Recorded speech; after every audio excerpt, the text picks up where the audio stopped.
Abram suas Bíblias no Evangelho de João. Nós começaremos no capítulo 19.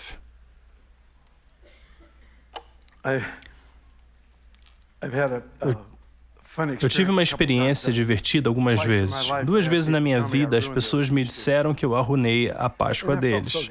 Isso foi tão bom, tão encorajador. E foi porque eu não contei a história da Páscoa. Eu apenas demonstrei testemunhos do poder da ressurreição de Jesus.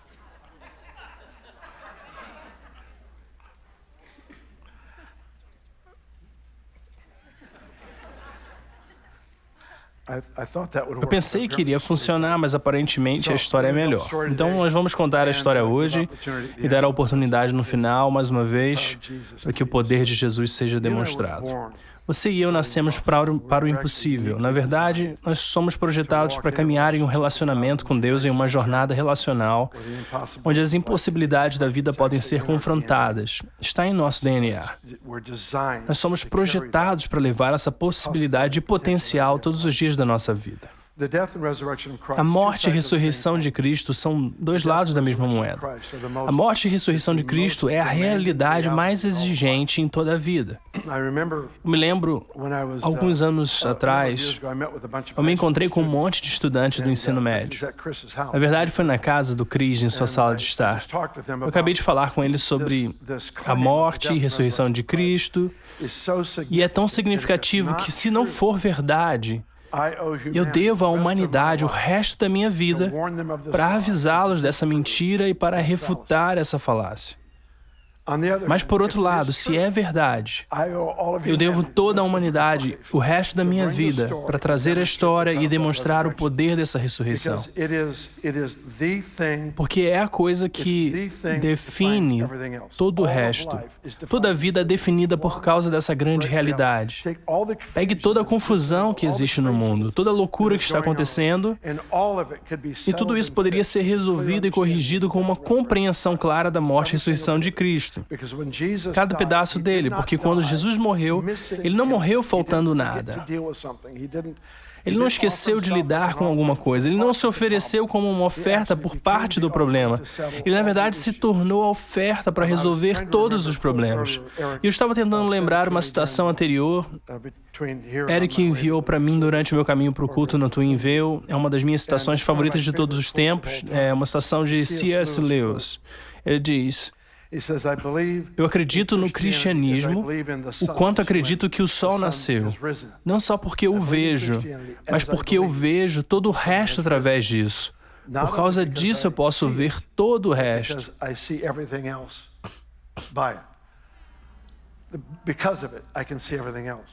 Por causa disso eu posso ver todo o resto. A ressurreição de Cristo, a morte e a ressurreição de Cristo redefine tudo sobre a vida.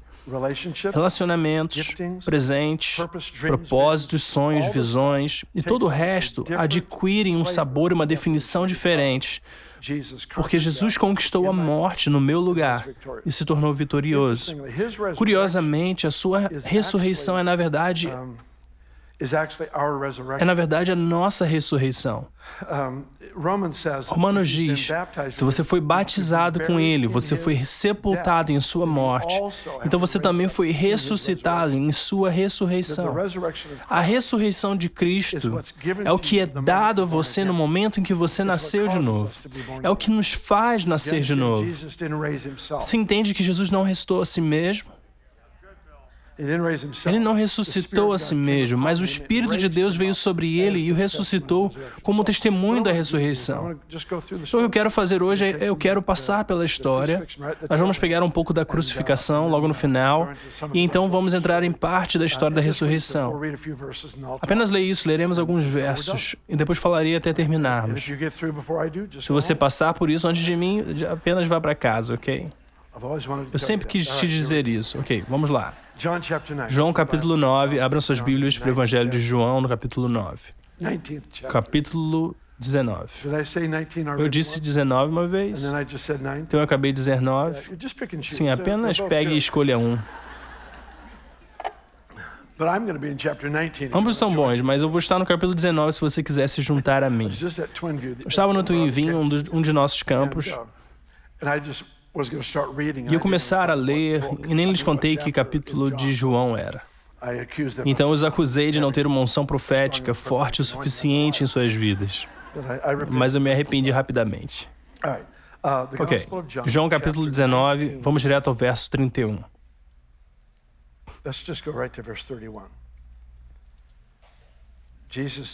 Jesus já está crucificado e diz no verso anterior que ele entregou o seu espírito. Verso então, esse era o dia da preparação e o dia seguinte seria um sábado especialmente sagrado.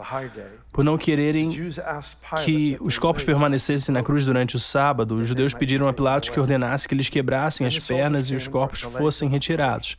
Vieram então os soldados e quebraram as pernas do primeiro homem que fora crucificado com Jesus e em seguida as do outro.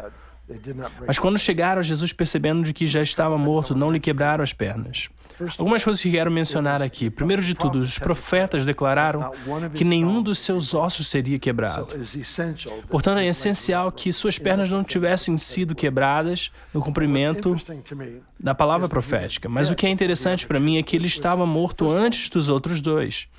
Primeiro de tudo, o ladrão que morreu com ele na cruz ao lado dele fala sobre a vinda para o reino no último momento. Você pode imaginar esse cara, você o verá no céu e o reconhecerá, você saberá quem ele é. Você vai conhecer sua história e ele será capaz de se gabar por toda a eternidade, que ele era um daqueles caras que vieram no exato último momento. Anos atrás, nós tivemos algumas das nossas equipes nas ruas de São Francisco. Eles estavam compartilhando o evangelho, ministrando as pessoas. Na verdade, foi uma menina de 14 anos que se sentou em um meio-fio e havia ali um homem idoso sentado. E ela compartilhou o evangelho com ele, ele nasce de novo, um momento do Espírito Santo tremendo, onde acabamos de encontraram, ele foi tão profundamente tocado e transformado. E ela continuou a ministrar em outras pessoas e ouviu sirenes. Ela seguiu as sirenes voltaram e esse homem havia falecido desde aquele momento em que ela o levou ao Senhor. Ela estava lá naquele momento exato. E a minha oração é que seria impossível não chegar ao céu estando em Redding. Haveriam pessoas nos portões dos hospitais, nas casas, os motoristas de ambulância, todos esses lugares que são como portais para a eternidade, seriam ocupados por pessoas que amam a Jesus e podem levar outros a Ele no momento final. Essa é a minha oração por essa cidade. Mas aqui estão esses dois caras, eles estão vivos, suas pernas devem estar quebradas, devem ser quebradas para que não possam mais empurrar para cima e manter a capacidade de respirar. E então eles sufocam. E quando eles vieram a Jesus, ele já está morto. Mas por que ele estava morto à frente dos outros dois? Pessoalmente, acho que foi por causa do peso do pecado. Se você pegar os bilhões de pessoas do pecado, você sabe como é que é quando você faz algo errado, a vergonha, a culpa, aquele peso que você sente por uma coisa. Agora multiplique isso por bilhões de pessoas, multiplique isso por uma vida inteira de pecado e coloque tudo isso em uma pessoa em um momento. Jesus que se provou ser santo, que demonstrou poder em milagres, mas também demonstrou poder em santidade. É falado em Romanos 1. Esse naquele momento foi esmagado. Ele literalmente morreu do coração partido por causa do peso do pecado. Uau! Jesus se tornou uma maldição numa árvore. Ele disse que ele se tornou uma maldição em uma árvore, referindo-se à cruz. Ele se tornou uma maldição na árvore para que você não tivesse que carregar a maldição. Ele não sofreu e morreu para que você tivesse um bom exemplo a seguir. Ele não suportou o peso do pecado para que você e eu pudéssemos manter um orgulho e lidar com o nosso pecado. Ele suportou, ele carregou a maldição para que o poder da maldição fosse quebrado e a perfeição, a plenitude estivesse disponível para todas as pessoas em todas as situações. Aqui diz no versículo 34, um dos soldados perfurou seu lado com uma lança. Imediatamente saiu sangue e água. Eu amo essa parte da história. No Antigo Testamento, eu vou usar várias referências do Antigo Testamento hoje. No Antigo Testamento, Havia o tabernáculo de Moisés. Era uma área do pátio exterior. No interior era um pequeno edifício de tendas com 2 compartimentos, o lugar santo e o santo dos santos.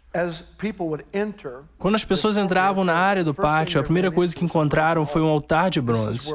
Este é o lugar onde os sacrifícios de sangue foram feitos.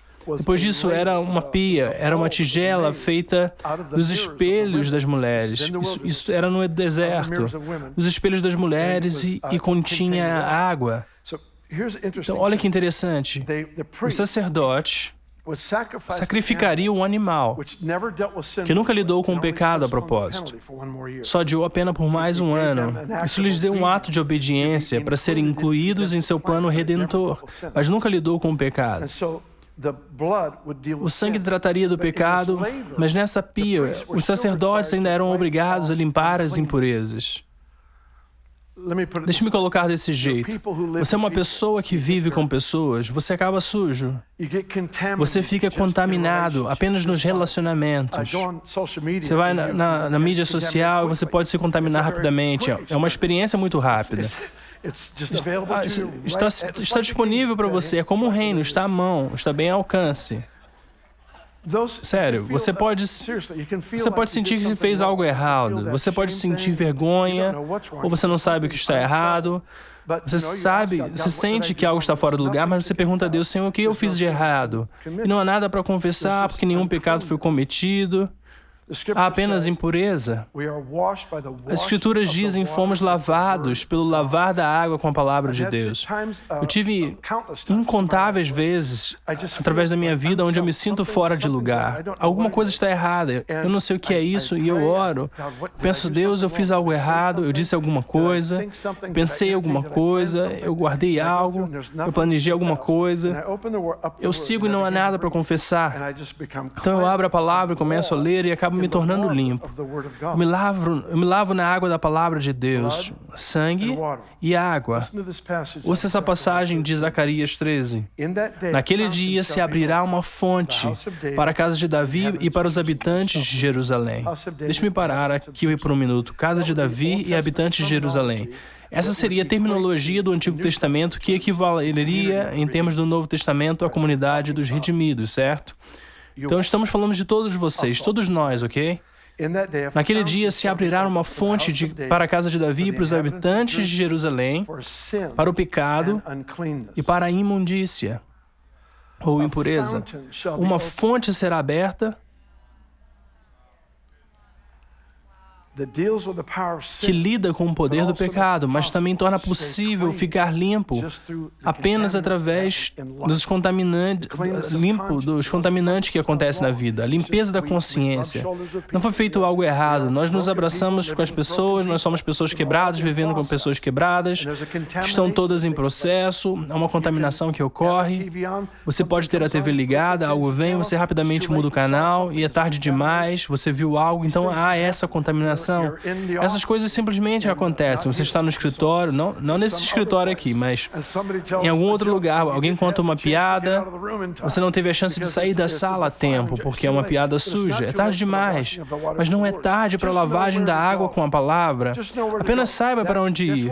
Apenas saiba para onde ir. É onde nós devemos ficar, em seu trono hoje. Nós permanecemos nessa palavra porque há uma limpeza contínua. A própria palavra de Deus. Uma fonte foi aberta com uma lança que tirou o sangue que lida com o pecado e a água que lida com a contaminação. João 19, verso 35. E aquele que viu testificou, e seu testemunho é verdadeiro. E ele sabe que está dizendo a verdade para que você acredite. Aqui está o que eu fiz na minha Bíblia. Eu circulei a palavra testemunho. Então, eu sublinhei que você pode acreditar. Eu desenhei uma flecha porque o testemunho é sempre algo em que você pode acreditar. É para te levar a uma fé maior para encontrar Deus pessoalmente. Capítulo 20, versículo 1. Agora, no primeiro dia da semana, Maria Madalena foi cedo ao sepulcro, enquanto ainda estava escuro, e viu que a pedra fora tirada do túmulo. Então ela correu e foi a Simão Pedro e ao outro discípulo, a quem Jesus amava, e disse-lhes: Tiraram o Senhor do sepulcro e não sabemos aonde o colocaram. E Pedro saiu, e o outro discípulo, e foi ao sepulcro. Então os dois correram juntos e o outro discípulo superou Pedro e foi primeiro ao túmulo. Eu amo essa parte da história. Deixe-me dizer por quê. João é quem está escrevendo isso. No versículo 2 ele escreve, e o outro discípulo a quem Jesus amava. João ou tem alguns problemas, ou ele não tem autoconsciência, ou então ele está enfrentando o maior desafio para a sua humildade, não copiada desde que Moisés foi obrigado a escrever. Moisés é o homem mais manso da terra. Ou ele é um egoísta, ou ele realmente escolheu andar em humildade ao ponto de obedecer a escrever o que deveria escrever, às custas de parecer ser egoísta.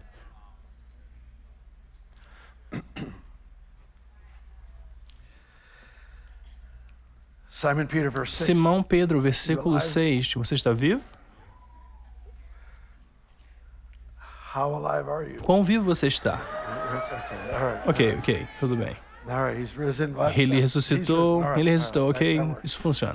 Verso 6. Então veio Simão Pedro seguindo e entrou no sepulcro e viu os panos de linho ali caídos e o lenço que estivera ao redor de sua cabeça, não deitado com os panos de linho, mas dobrado num lugar só. Isso é interessante. Eles entram no túmulo, existe um lugar onde o corpo estava e ele estava envolto em tecido, mas a parte que estava enrolada em volta da cabeça estava dobrada em um lugar separado do outro pano. Eu fui formado dessa tradição judaica que se você fosse à casa de alguém para comer e odiasse a refeição, mas não quisesse dizer nada, havia uma maneira de dobrar o guardanapo e colocá-lo sobre o prato. E basicamente estava dizendo ao anfitrião ou aquele que estava te recebendo, eu nunca vou comer essa refeição novamente. A Bíblia diz, Jesus provou a morte de uma vez por todas. O guardanapo foi dobrado, dizendo que essa refeição nunca será repetida. Foi derrotado de uma vez por todas.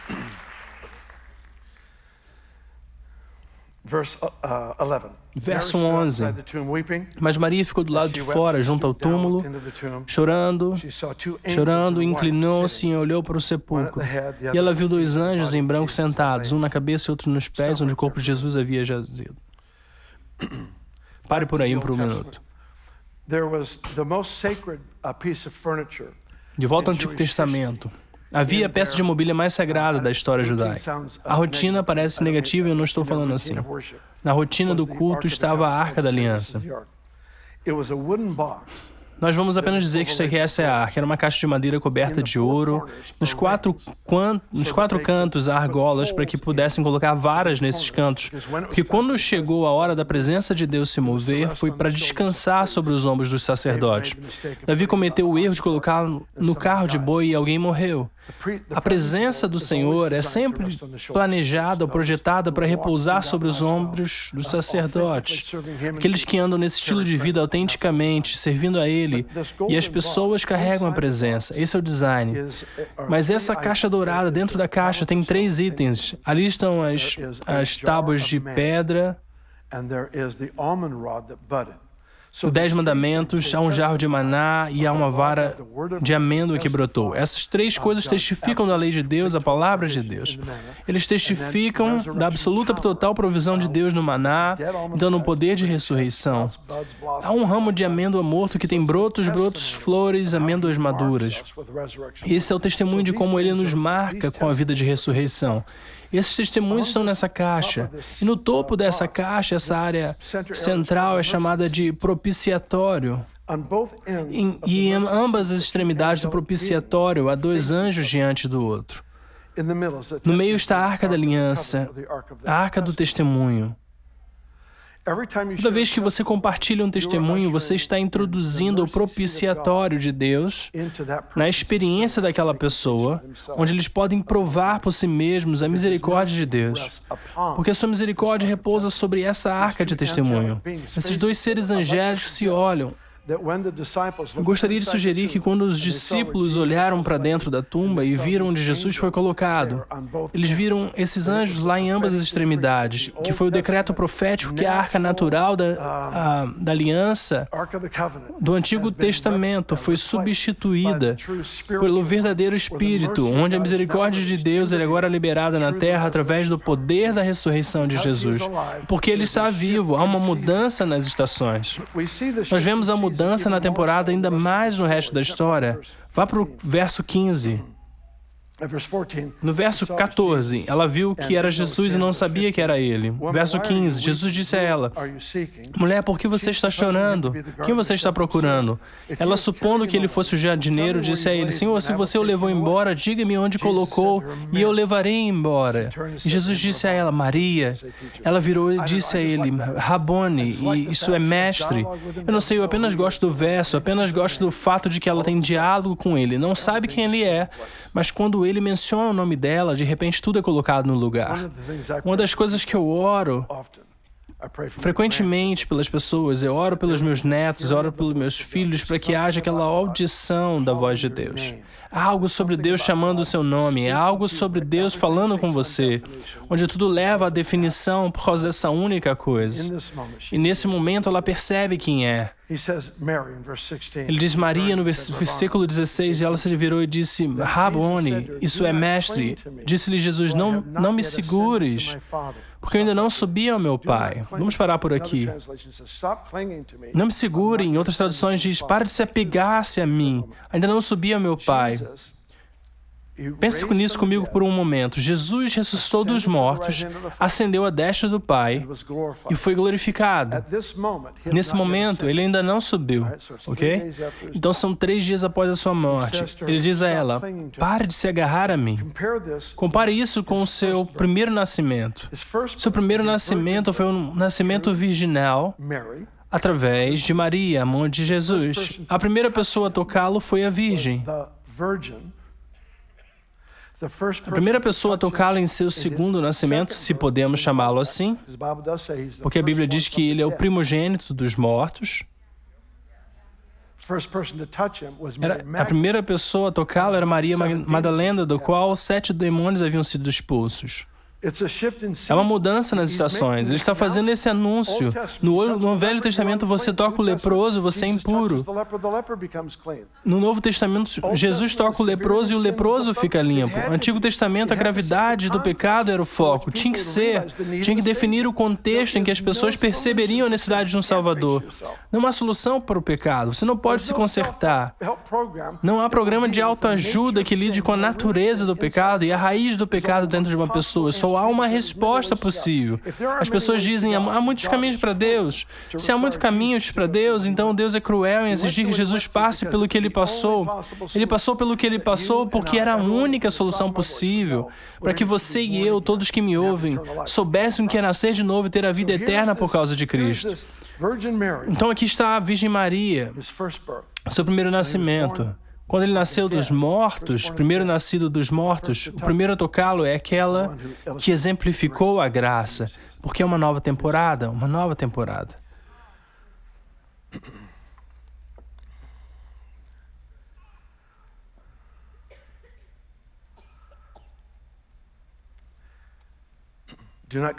Disse-lhe Jesus, não te apegues a mim, porque ainda não subi a meu Pai.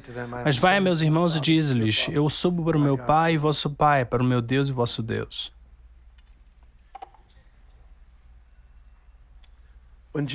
Quando Jesus morreu, ouvi algumas pessoas dizerem, lembre-se, 3 dias depois, ele ascende ao Pai. Então, quando ele morreu, algumas pessoas ouvi dizer, Jesus foi para o inferno para sofrer no inferno em nosso favor.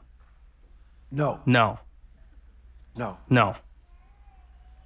Se ele fez, então o sangue não foi suficiente. É sobre o sangue. Então o que aconteceu? Lucas 16 nos dá a melhor descrição dessa realidade. Esse lugar chamado Sheol. Existem 2 locais. Há um lugar de tormento, um grande abismo entre esse e o próximo compartimento, chama-se o seio de Abraão. Abraão é chamado de o pai da fé. O justo que morreu antes da morte de Cristo entrou nesse lugar, um paraíso, se preferir, um lugar de paz, lugar de conforto. Aqueles que não o fizeram entraram no lugar de tormento. Leia Lucas 16, o final de 16 é um capítulo impressionante. Diz que Jesus, antes de ascender, ele desceu às partes mais baixas da terra. Ouça a frase: levar cativo uma série de cativos. Se você quer ser cativo por Jesus, porque sendo cativo por Ele é a maior liberdade que você jamais experimentará. É esse reino estranho, você é exaltado se humilhando, você recebe dando, essa ideia, você vive quando morre. Essa jornada aqui é confusa. Eu estou apenas dizendo sim a Jesus todos os dias. Então aqui diz, ele desceu primeiro para as partes inferiores da terra. O que ele fez? Ele foi para o lugar onde estavam as pessoas que morreram na fé. Lembre-se, é um campo de jogo nivelado, Antigo e Novo Testamento. A coisa que te fez nascer de novo no Novo Testamento foi o que te preservou no Velho. É por isso que se chama o seio de Abraão. Jesus entra e faz a proclamação. O pagamento foi feito. Porque ninguém poderia ir para o céu até que Jesus morresse, porque não havia pagamento pelo pecado. Assim, Deus permitiu que houvesse um lugar de paz até a morte de Cristo, e Jesus, tendo feito o pagamento, pegou as chaves de autoridade que o homem entregou à serpente. Ele entra na sala e faz um anúncio, você sabe, eu quero o videotape desse episódio. Ele faz um anúncio, o preço foi pago. Vamos. Então eles todos começam a ascender. Jesus olha e vê Maria Madalena chorando no túmulo. Eu não sei como isso aconteceu, essa é apenas a minha imaginação. Ele se vira para a multidão e diz: eu já volto. Então ele vai até Maria Madalena. Bom, Mateus 27 diz: e as sepulturas dos justos se abriram e eles foram vistos andando por Jerusalém. Quando isso aconteceu? Eu gostaria de sugerir isso agora. Jesus disse: eu já volto. Ele vai até Maria. Davi olha para Moisés e diz: bom, ele vai demorar um pouco, mas bem que podíamos visitar alguns lugares.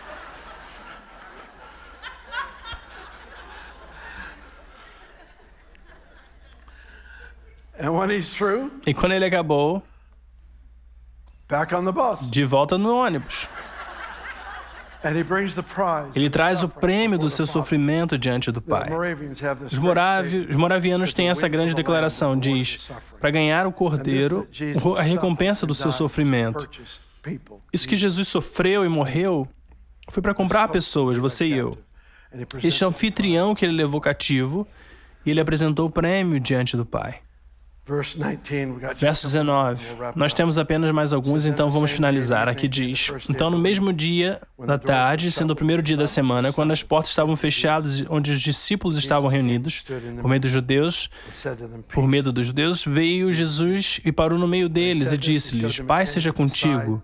Quando ele disse isso, ele lhes mostrou as suas mãos e seu lado. Então os discípulos ficaram contentes quando viram o Senhor. Então Jesus disse a eles novamente: paz a vocês. Como o Pai me enviou, também eu vos envio. Jesus entra em uma sala onde todos que estão lá estão com medo de serem os próximos. Eles temem que vão morrer. Eles viram as multidões enfurecidas. Eles sabem que foram reconhecidos. Pedro foi visto em pé ao lado de uma fogueira por uma criada. Então eles têm essa coisa de medo em que todos eles podem ser crucificados em seguida. Eles estão se escondendo. Jesus então atravessa a parede, que não ajuda com os problemas de medo. Eles não sabem quem é, o que piora as coisas, porque ele não apareceu como antes. Ele gosta de nos aparecer de forma diferente do que da última vez, para que aprendamos a reconhecê-lo pela voz e pela presença, e não por nossas fórmulas que criamos. Ele vai sair de qualquer caixa que você criar.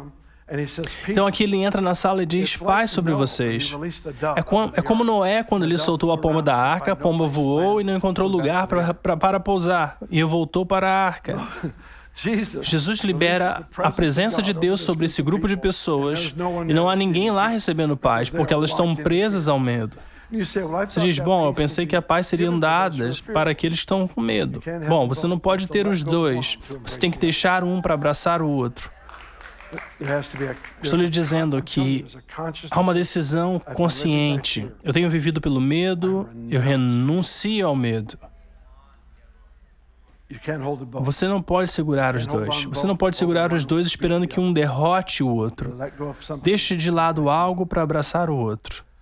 Jesus mostra as suas mãos, o seu lado, e diz, então eles ficaram contentes quando viram o Senhor. Que me disse que eles não ficaram felizes na primeira vez, isso é porque eles não sabiam quem era.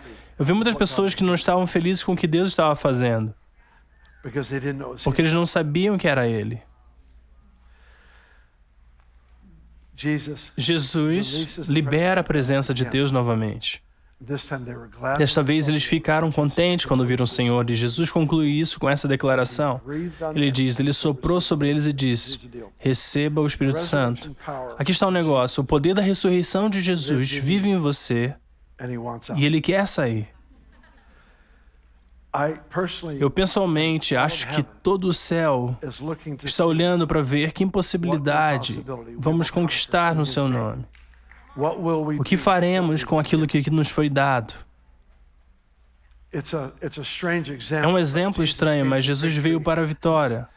É uma das histórias mais engraçadas da Bíblia. Ele chegou a uma figueira fora de época de dar frutos.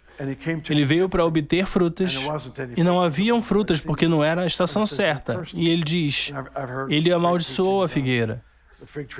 Eu ouvi grandes ensinamentos sobre a figueira, representando Israel, isso e aquilo. Bom, não interessa. Eu não sei o que significa, exceto que Jesus é o único que tem o direito de esperar de nós o fruto do impossível. E quando ele não encontrou nenhum, ele teve que trazer esse confronto para uma realidade. Você e eu recebemos o Espírito do Cristo ressuscitado. Não é uma palavra condenatória, é um convite. Uma palavra que diz, seja Ele quem Ele é, e em seu poder de ressurreição fluindo em nossas vidas, confrontando aquelas coisas que foram consideradas impossíveis. É para isso que você nasceu, foi para isso que eu nasci. Em nossa conversão é o DNA de Cristo. Não foi conquistado, foi nos dado como um presente. O seu DNA é real, em direção ao funeral, em direção à multidão faminta, em direção ao leproso que precisava de ajuda, o cego que queria alguém para guiá-lo. Em todas as situações foi em direção a eles, porque ele levou essa solução absoluta para cada situação quebrada. E a minha oração por você, sobre mim, é que nessa próxima temporada, nós nos tornemos ainda mais convencidos de quão pronto está o poder da ressurreição de Jesus na palavra, no contato e na ação. A palavra, a coisa certa precisa ser dita. Não pense que uma afirmação casual consegue muito. É o decreto de Deus. Diga o que Ele está dizendo. Diga o que Ele está dizendo. Câncer, se vá. Diga o que Ele está dizendo. Não faça isso. Deus, se for da sua vontade, mostre misericórdia, bondade. Não seja idiota. Confronte a coisa. Não mostre nenhum respeito por um problema. Não mostre respeito.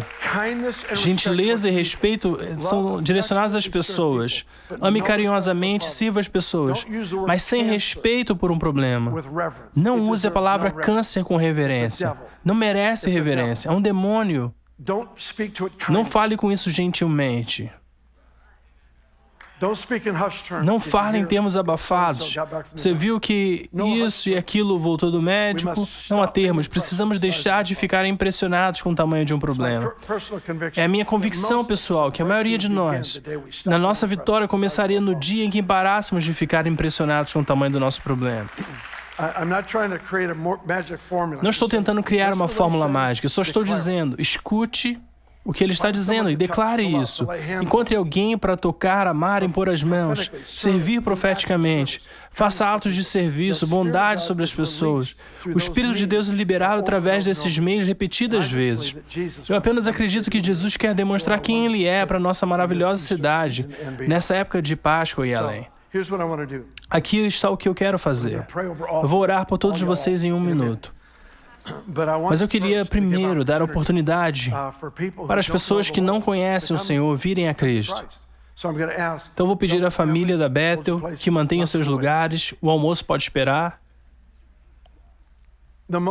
A coisa mais importante que poderia acontecer essa manhã, apesar de todas as coisas maravilhosas que nós fizemos juntos, adoração, comunhão e todas essas coisas, a coisa mais incrível que poderia acontecer seria que apenas uma pessoa dissesse: eu quero entregar a minha vida a Jesus. Eu quero nascer de novo. Eu quero encontrar paz com Deus. Eu quero ser um discípulo desse Jesus. Ele está vivo. Ele está preparado para levar todas as pessoas nessa sala a um lugar de vitória triunfante. Então é isso que eu faria. Eu diria que se você, no fundo do seu coração, dissesse: Bill, eu não quero deixar esse lugar até que eu saiba que tenho paz com Deus, até que eu saiba o que é ser perdoado e trazido para a sua família. Se esse é você, eu quero que você, exatamente onde está, com cada cabeça levantada, cada olho aberto, eu quero que você simplesmente levante a sua mão. Ao fazer isso, você está apenas reconhecendo que é você. Eu quero estar correto com Deus hoje. Eu quero saber o que é ter paz com Deus. Faça isso rapidamente. Eu só vou esperar alguns segundos, bem rapidamente. Se houver alguém na sala, levante a mão para que eu possa te ver. Há uma mão aqui? Ali, sim, maravilhoso, amém. Mais alguém? Acene para mim. Há mais outro aqui atrás, maravilhoso. Bem-vindo, bem-vindo. Louvado seja o Senhor. Há mais um. Eu tenho certeza que há mais um. Quero encorajá-lo. Dê esse passo ousado. Jesus não se envergonha de nós diante do mundo em sua morte e ressurreição. Ele espera que façamos uma confissão muito simples da nossa fé nele. Eu quero apenas te dar mais 6 segundos. Se houver mais alguém, rapidamente, bem aqui. É você, tudo bem, maravilhoso, amém. Isso é o que eu gostaria de pedir. Que todos fiquem de pé, fique de pé se você puder. Fiquem em seus lugares, por favor, por um momento. Eu vi 3. Se houver mais do que isso, junte-se a nós. Eu gostaria de ter as 3 pessoas aqui. Se você está aqui com amigos, eu encorajaria seus amigos a vir com você até a frente. Bem, aqui temos pessoas que conhecemos e confiamos. Não é sobre Bethel, não é sobre filiação à igreja, é sobre o relacionamento com Jesus. Eu quero que você saiba para o que você acabou de dizer sim. Então eu vou pedir para você deixar o seu lugar e vir até aqui à minha esquerda, onde está esse banner. Essas pessoas virão, eles vão falar com você, eles orarão com você. Novamente, se você trouxe uma dessas pessoas, ofereça para caminhar com elas até aqui. Eu quero que eles tenham um encontro maravilhoso aqui embaixo. Por que você não os abençoa, igreja, enquanto eles vêm? Apenas venha, te abençoo. Maravilhoso. Maravilhoso. Deus te abençoe. Vem aqui, maravilhoso. Maravilhoso, maravilhoso, Deus. Obrigado, Senhor. Eu quero orar por você. Eu sinto que alguns de vocês estão prestes a se surpreender com as oportunidades que estão à sua frente. A coisa legal sobre um milagre é que ele faz todo o trabalho. Você e eu somos o motorista da UPS, que chega até a casa e entrega um pacote que alguém mandou. Isso é o que fazemos. Coloque suas mãos em seus ombros. Oramos uma oração muito simples, mas Jesus é aquele que cura e entrega. Coloque suas mãos na sua frente. Só quero orar para que haja uma grande liberação de unção sobre todos nessa sala. Nos próximos 7 dias, especificamente, haverá oportunidades novas para demonstrar o poder de ressurreição de Jesus. Pai, você ouviu o nosso clamor. Isso que eu peço. Demonstre seu amor e seu poder agora, através dessa maravilhosa família. Que haja um aumento do apetite. Um aumento do apetite em cada pessoa para exibir a sua ressurreição, através da pureza e poder. Eu peço tudo isso para a honra do nome de Jesus. Todos digam amém.